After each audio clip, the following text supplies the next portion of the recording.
Well, we have been working our way through Matthew, and we are continuing in chapter 27 this morning. Last week we looked at a picture of Judas and the remorse, the worldly sorrow that overcame him, leading to his death.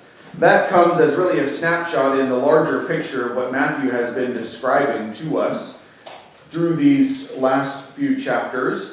And that is the arrest of Jesus, his betrayal, his arrest, his trials before the Sanhedrin through the middle of the night. And we started in the beginning of chapter 27, the chief priests and the elders meeting one more time, the third meeting, the third trial of the Sanhedrin, as they get at first light, probably around 5 a.m. As soon as the sun comes up, they call a meeting so that they can accuse and convict Jesus in daylight, therefore, and thereby fulfilling that legal requirement of a trial in daylight. Of course, as we looked at the actual legal requirements in the Jewish system, this is still a mockery of a trial. Not only was all that happened in the middle of the night there illegal and unjust, but this 5 a.m. quick trial still is a mockery of justice. They condemn him to death within minutes, instead of waiting the multiple days as they should. And since the Jews did not have the right to actually put someone to death, they, at even this early hour, dragged Jesus to Pilate, the Roman governor. And we saw that in verse 2 of chapter 27, taking him to the Roman praetorium, where Pilate, I'm sure, was roused out of bed at that early morning, called out by the mobs, led by the Sanhedrin, calling for the death of this man who Pilate probably knew little to nothing about. I'm sure he had heard bits and pieces. If any time a crowd were to gather, then I'm sure it made it back to him, but how much he knew about Jesus, we're not really sure. And from the questions that he asked Jesus over the course of the morning, there was probably not a lot. Now, why did the Jews take Jesus to Pilate? Well, again, they didn't have the authority to put someone to death. They had some authority over the Jewish people. They were given the right to rule over them and to adjudicate their own laws up to a certain point. And so the Jews, as they had been throughout this whole event, are trying to give this farce a picture of true justice. They're trying to make it look legal, I believe, to try to shift the blame away from themselves. They knew Jesus' popularity. The crowds that were outside the Roman praetorium this morning were there simply because they were the toadies of the Sanhedrin. They were their avid followers. This was not the general population of Jerusalem or Israel, rather just the group that they wanted there that morning. How many people only a few days before had been crying out Jesus as the Messiah, calling him the blessed Son of David? I don't think it was all of them who were there at 5 o'clock a.m. Friday morning calling for the death of Jesus. No, this was the Sanhedrin and their loyal followers. Enough that Pilate was afraid of a riot starting. Enough that though these people had some idea of who Jesus was and what he could do, they were still, I'm sure, being lied to, misled by the Sanhedrin. But all in all, the Sanhedrin are trying to get Jesus put to death by the Romans, making all of this look legal so that they can shift the blame they know is due them. And that's where we find ourselves this morning in Matthew chapter 27. In our passage for this morning, we'll be reading verses 11 through 26. Let's do that now. Now Jesus stood before the governor, and the governor questioned him, saying, "Are you the king of the Jews?" And Jesus said to him, It is as you say." And while he was being accused by the chief priests and the elders, he did not answer. Then Pilate said to him, "Do you not hear how many things they testify against you?" And he did not answer him with regard to even a single charge. So the governor was quite amazed. Now at the feast, the governor was accustomed to release for the people any one prisoner whom they wanted. At that time, they were holding a notorious prisoner called Barabbas. So when the people gathered together, Pilate said to them, "Whom do you want me to release for you, Barabbas or Jesus, who is called Christ?" For he knew that because of envy they had handed him over. While he was sitting on the judgment seat, his wife sent him a message, saying, "Have nothing to do with that righteous man, for last night I suffered greatly in my dream because of him." But the chief priests and the elders persuaded the crowds to ask for Barabbas and to put Jesus to death. But the governor said to them, "Which of the two do you want me to release for you?" And they said, "Barabbas." Pilate said to them, "Then what shall I do with Jesus, who is called Christ?" And they all said, "Crucify him." And he said, "What evil has he done?" But they kept shouting all the more, saying, "Crucify him." When Pilate saw that he was accomplishing nothing, but rather that a riot was starting, he took water and washed his hands in front of the crowd, saying, "I am innocent of this man's blood. See to that yourselves." And all the people said, "His blood shall be on us and our children." Then he released Barabbas for them, but having Jesus scourged, he handed him over to be crucified. Now, before we get into our passage itself this morning, we need to understand a little bit of background information. A little bit about who Pilate was and what else happened this morning that Matthew doesn't give us. We have to look at all of the Gospels to get the full picture. In fact, Matthew doesn't mention at all Herod, and yet Luke and John tell us more of what was going on. And so we'll look a little bit at the full event that happened in the 3 trials before the Gentiles. But we need to start with Pilate. Why would he give in to something like this? Well, Pilate was in a very precarious position.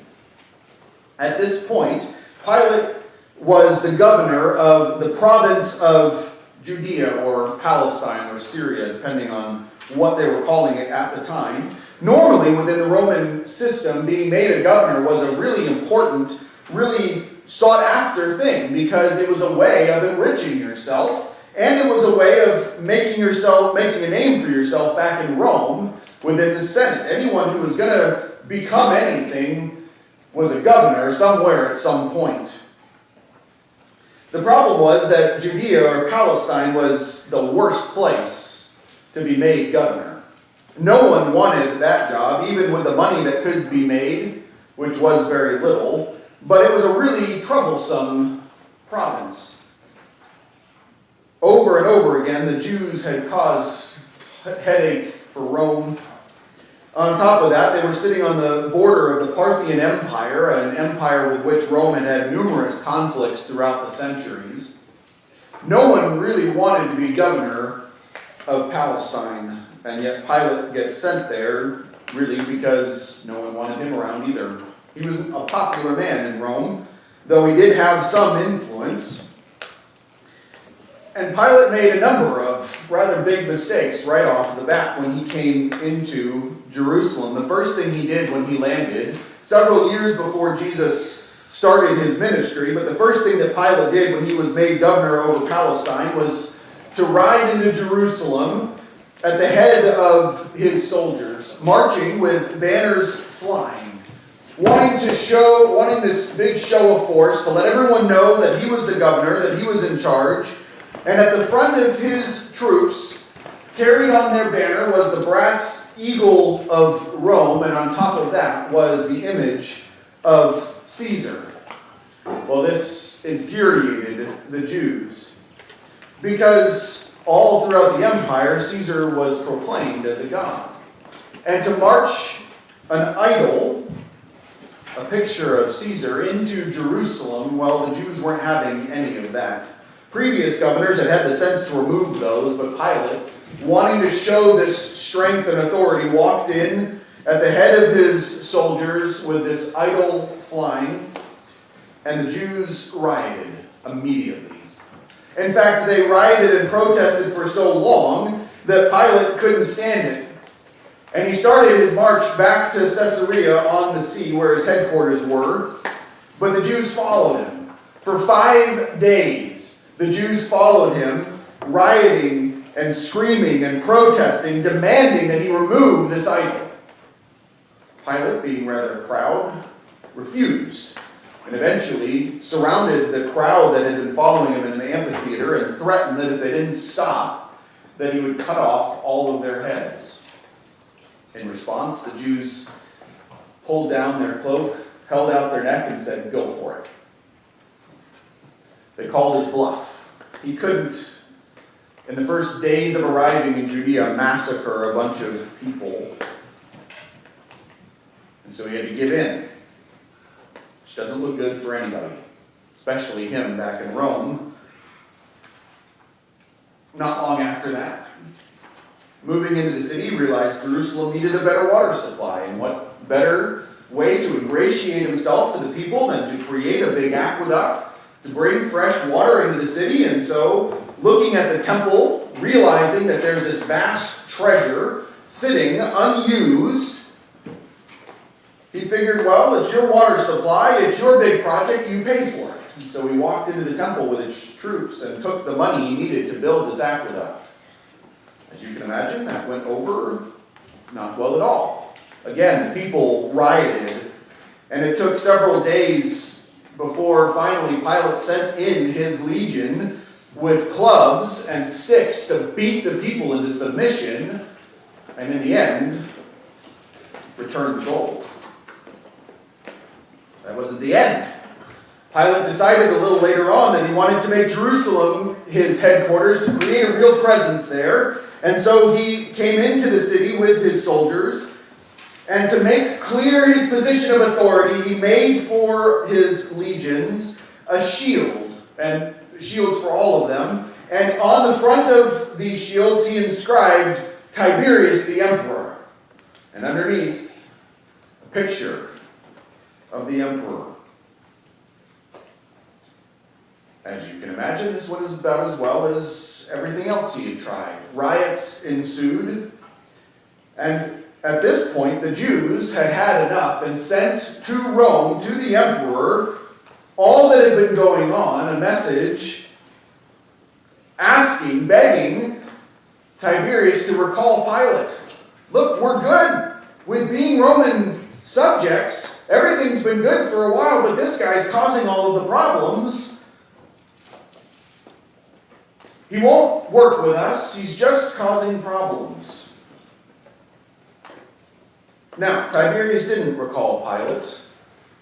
Instead, sent a message saying, remove the shields and quit causing problems. And this is where Pilate finds himself. He's treading on very thin ice. He had put down some other rebellions, but they were rebellions against the Sanhedrin as much as the Roman authority. And he was doing everything he could at this point to keep the people happy, so that he wasn't going to be recalled in disgrace. Now, the Jews knew this. The Sanhedrin understood his position. They knew the message that came back from Tiberius. And they came up with a plan. In order to kill Jesus, in order to have the Romans put him to death, all they had to do was present him as a revolutionary, as a false claimant to be king. And so that is the accusation that they bring against Jesus before Pilate. Throughout all of these trials, Matthew has made it clear that no one could really accuse Jesus of anything. The greatest minds in Israel, the Sanhedrin, couldn't come up with anything. Annas, Caiaphas, the high priests, all of the false witnesses they paid, nothing could stick. And so as they come to Pilate, all they have to throw against Jesus are more lies, more false accusations. it begins with just that. And we see it in John chapter 18, starting in verse 28. The Jews bring Jesus to the praetorium, and though they themselves refuse to enter into this Gentile dwelling, so that they wouldn't be unclean and unable to eat the Passover.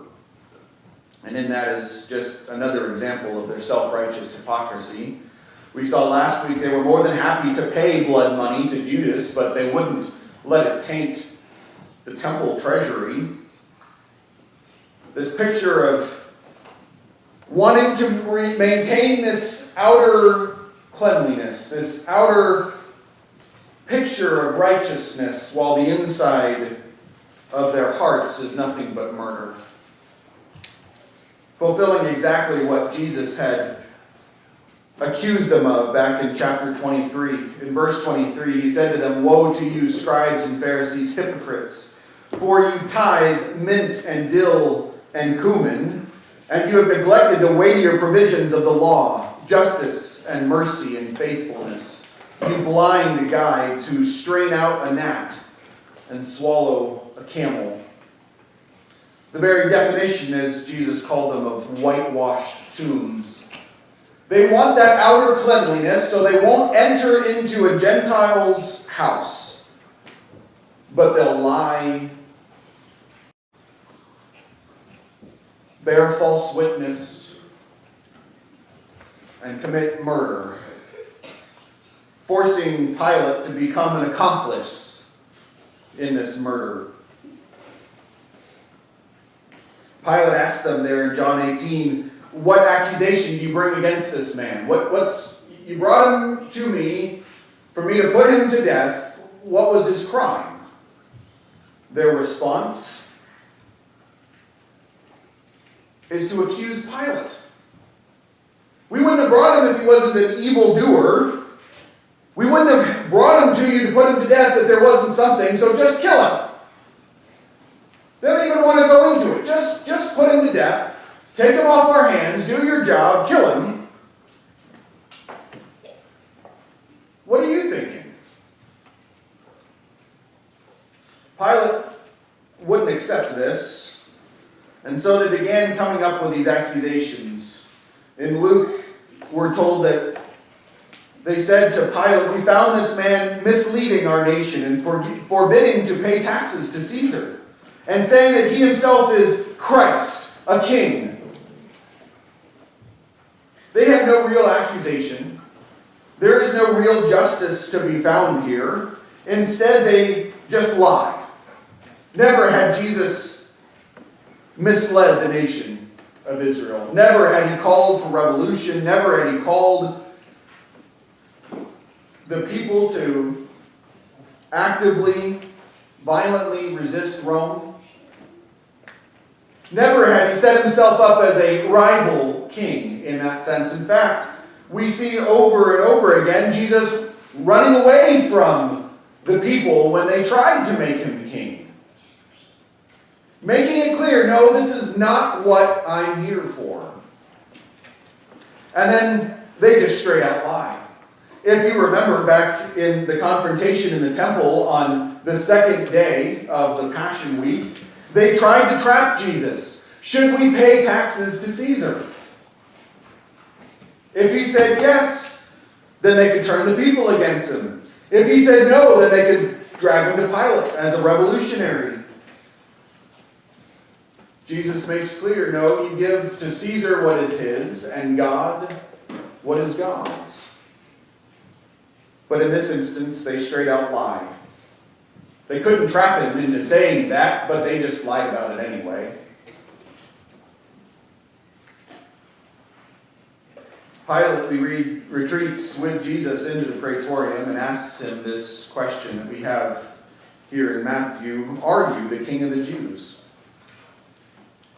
And Jesus answers, "It is as you say." They had been hurling accusations against him, saying that he was claiming to be king. Pilate's just trying to figure out what's going on. Are you a king? And in John chapter 18, again, Jesus explains to Pilate, yes, it is as you say, but not in the way that they're accusing me. My kingdom is not of this world, he says. If it was, then my servants would be here swarming this place, fighting to get me out. But no, my kingdom is a kingdom of truth. Pilate recognizes as he's questioning Jesus, this man isn't a revolutionary. He's not doing anything to try to throw off Rome's authority. There's no reason to put this man to death. And so he takes Jesus back out before the Sanhedrin and the crowds that are there, and they continue to throw accusations and abuse at Jesus, one of which, though we're not told about it here in Matthew, is that they call him a Galilean. And Herod, trying to figure out a way to get out from underneath this problem, he doesn't need this, he picks up on that, and if he's a Galilean, then he's under Herod's authority. Herod was the petty king that Rome was used as a puppet ruler, and his authority covered the area of Galilee. And so Pilate says, no, he's not, no, go take him to Herod. He can deal with him. I don't want to have anything to do with this guy. And so Jesus is taken to Herod. Now, if you remember back from chapter 15, Herod had actually wanted to hear Jesus. He wanted to see Jesus. He had heard about the miracles. He had heard about these teachings. He was curious simply for curiosity's sake. Herod was not a serious man in many ways. Dreadfully sinful, given to drunkenness and debauchery. He had decapitated John the Baptist simply because he was a fool. He gave in to his incestuous wife's request. And so when Jesus is brought before him, he's excited. He finally gets to meet this guy and begins asking Jesus questions, but Jesus gives him nothing, just remains silent. And in the end, even with the Sanhedrin and the crowds behind them hurling their accusations and lies, Herod just gets bored and frustrated.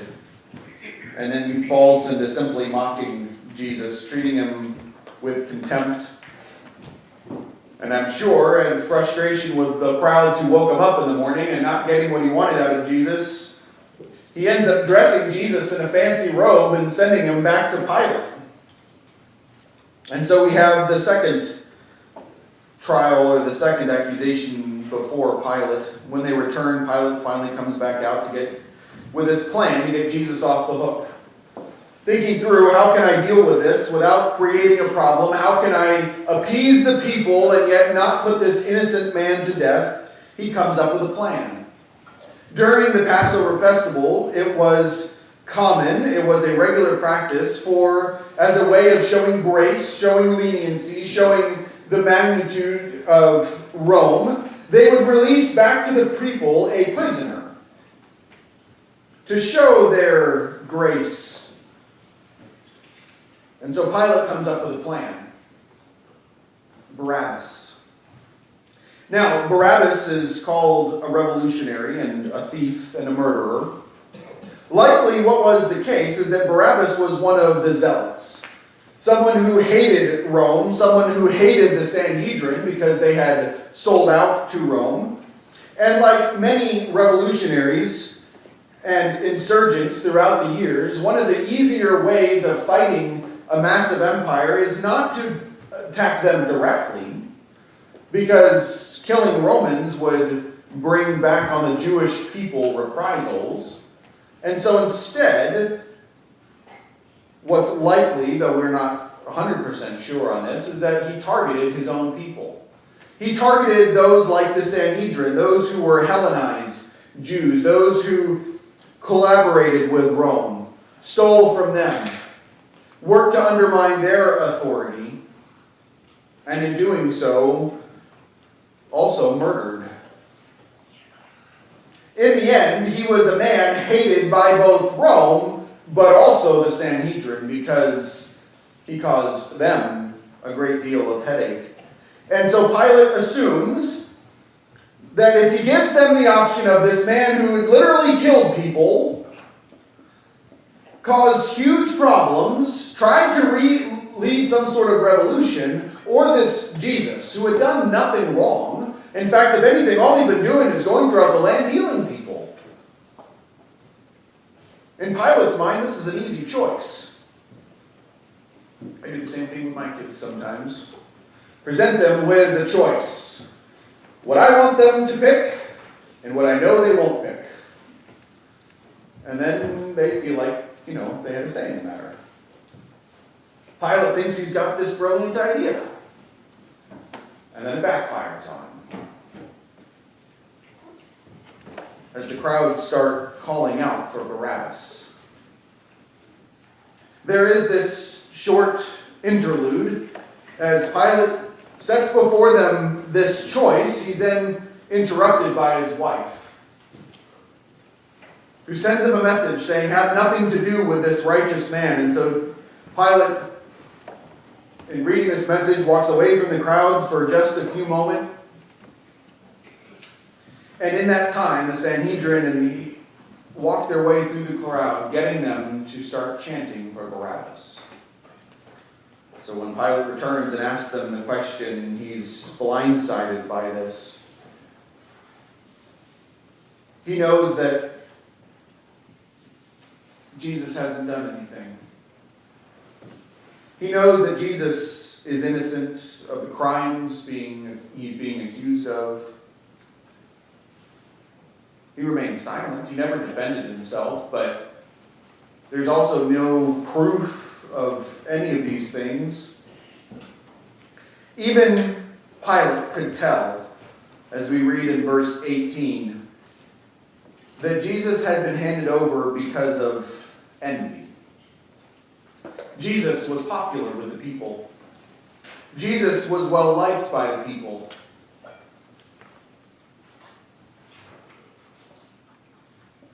Even Pilate knew that he was simply being used to put this man to death because the Sanhedrin didn't like what he was able to do. And then his plan backfires as they call out Barabbas. Give us Barabbas. The murderer, the thief, the revolutionary, we want that guy more than Jesus. And so Pilate said to them in verse 22, what shall I do with Jesus who is called Christ? Crucify him. Crucify him. Exasperated, he asks, what evil has he done? You haven't accused him of anything that is stuck. He's not done anything. Why do you want his death? He's caught between this rock and a hard place. He gave him the choice. He knows Jesus is no revolutionary, that he's no threat to Roman authority. He has no reason for killing him. Even in his pagan mind, he has enough sense of justice to say this is ridiculous. He's done nothing. And he doesn't want to put to death this innocent man. But he had to placate the crowd. He couldn't afford another riot. And the more frustrated Pilate got, the more the crowds were ripped into a frenzy, shouting over and over again, crucify him. This was a Roman way of dealing with revolutionaries. This was a cruel and intentional form of death. To hold someone up, usually for days at a time, so that everyone would see, you don't mess with Rome. The Jewish people, if they were to put someone to death, Their way was casting them down. That's what stoning involved. It meant throwing somebody off of a cliff and then throwing rocks down on top of them. Casting them away, out, down from the people, and then burying them in rocks.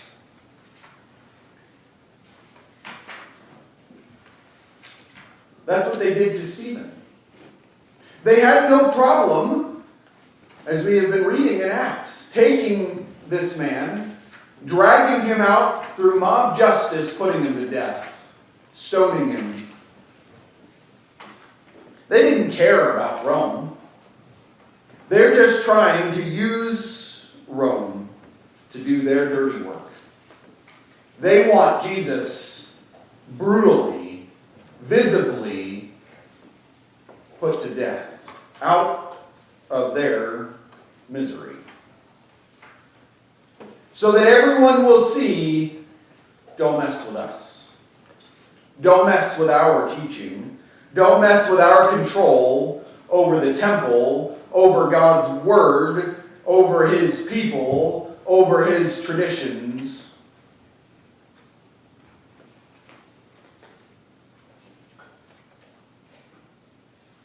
Pilate realizes what this is, realized he's painted himself into a corner, and so in the end, brings out a basin of water and washes his hands in front of the crowds. Now, what he was doing here was taking a note from Jewish tradition and law. In Deuteronomy 21, the Jewish people were told that if a murder happens and the ruling council in the town or the area that it happens is unable to find the one who was responsible, then they were to perform this ritual. You see, all the way back in Genesis chapter 9, God made it clear that a life must pay for a life. If someone is murdered,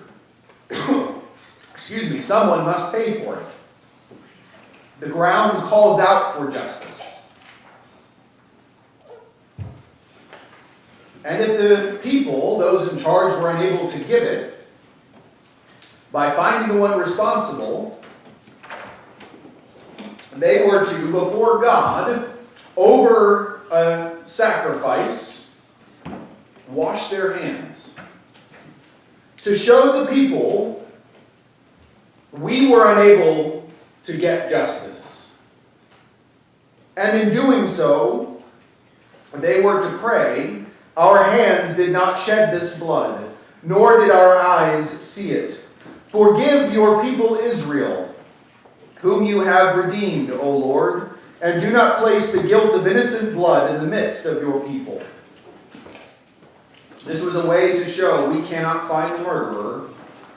God, don't hold this blood against your people. Pilate knew about this. In some way or another, he had come to understand this, the significance of it. And so he performs something similar. He brings out a basin of water, washes his hands, and says, this isn't on me. I am innocent of his blood.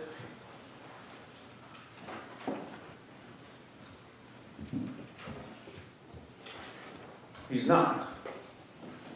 He has the authority to save Jesus' life. He has the authority to recognize the unjust nature of what is going on and to refuse to give in. He's just trying to find a way out. But what's even more amazing is the response from the people there in verse 25. As Pilate washes his hands and says, I am innocent of this man's blood, they cry out, his blood be on us and our children. The crowds were ready and willing to accept the guilt of this man's blood. That's how much they hated him. Oh, we understand. We're murdering him. You're good. This is on us and our children. They refused to go into his house, this Gentile's house, so that they wouldn't be made unclean. They wanted to be able to eat the Passover that night, so they wouldn't go in, but they were happy to commit murder.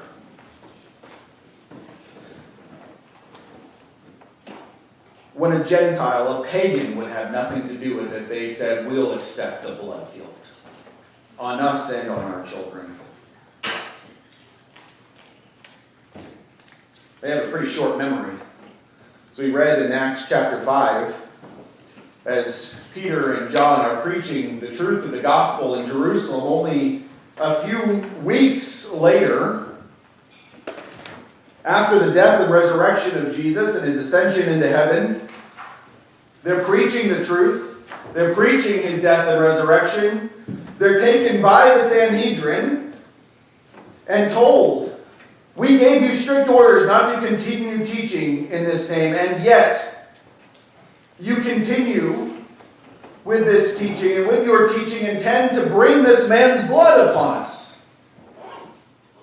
You're trying to blame us for his murder. Trying to make us guilty. I wonder if Peter or John in that moment just scoffed. No, we didn't do that. You did it yourselves. In fact, you even called for it.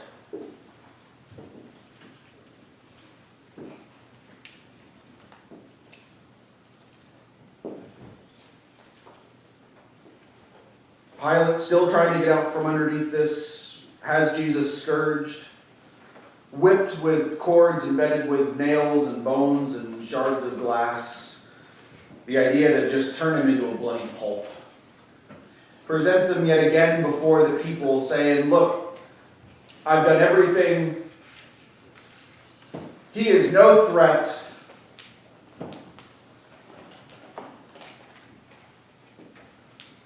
And they said, crucify him. Let his blood be on us. And what's even more hard to believe when you think about the people, when you think about all they had done. In John chapter 18, we're told Pilate said to them after presenting this bloody mass of what used to be a man, beaten for hours, whipped bloody, skin shredded.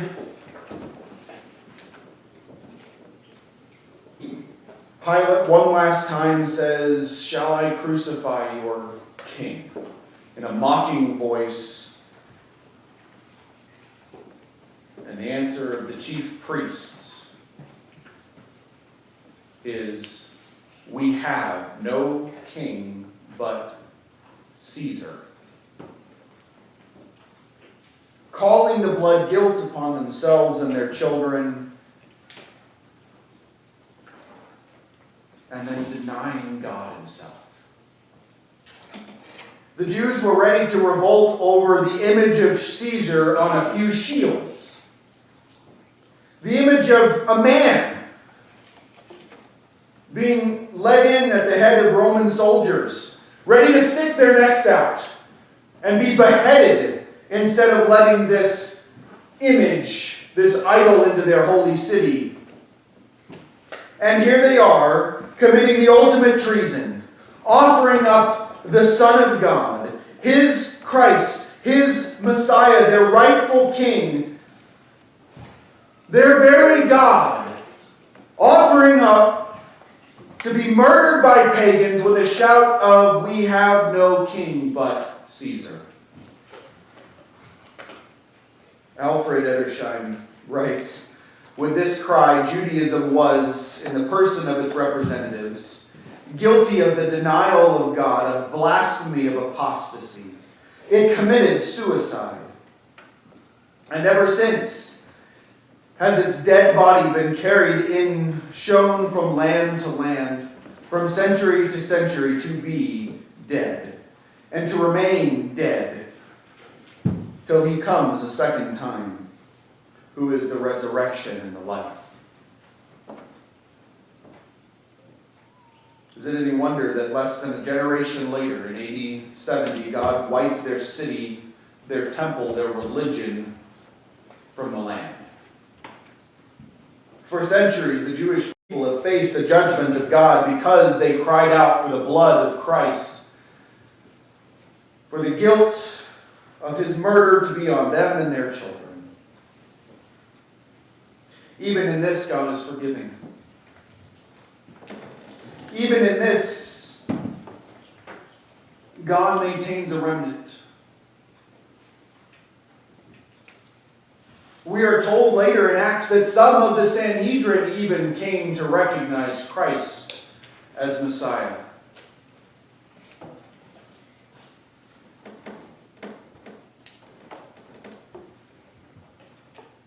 It was the Jewish people who start the church, who preach the gospel throughout the world, taking news of their Messiah to the Gentiles. You see, God will bring the Jewish people back to him in the end. Even with this guilt upon themselves, even with this act of treason,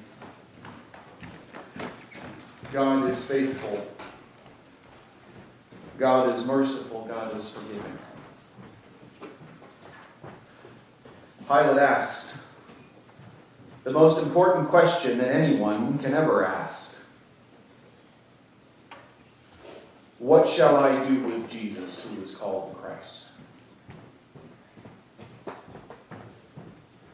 The Jewish leaders wanted him murdered.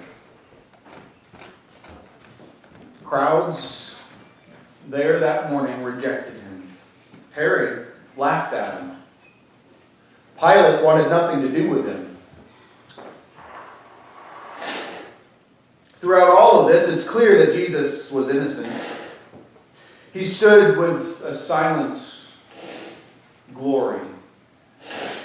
At any moment, he could have called legions of angels to put an end to this farce, this injustice. But instead, willingly underwent every indignity, every abuse, every lie, every injustice, so that he could die for the very ones calling for his blood.